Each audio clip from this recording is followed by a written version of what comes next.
Nueces County beaches have lost a lot of sand over the past few years, largely due to the effects of Hurricane Hannah in 2020. Well, there's now an effort to try to widen those beaches, which have become so narrow in many spots that, well, there's only one lane left for traffic.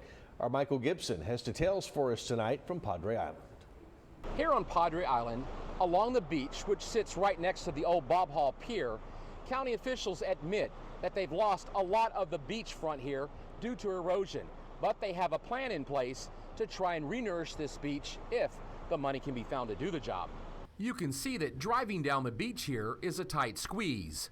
Many tourists who would normally all be able to sit out on a nice white sandy beach instead have to place their chairs in the Gulf waters.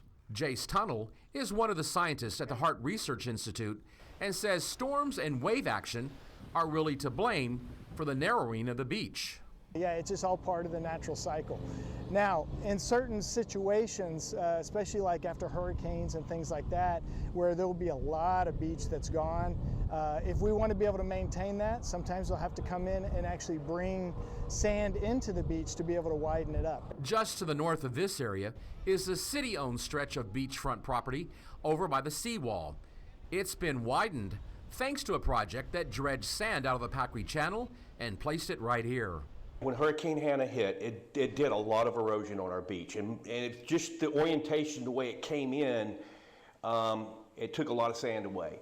Coastal Parks Director Scott Cross says he's already working to get a permit from the Army Corps of Engineers to widen the beach here with tons of sand that will have to be brought in from somewhere else. Then it's a waiting game for the sand. Where's the sand going to come from?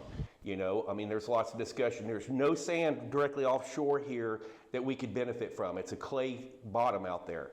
And so the sand would have to be brought in via a hopper dredge. Looks like a tanker, you know, it's got sand on it and they pump it on your beach. That project could cost somewhere north of $20 million.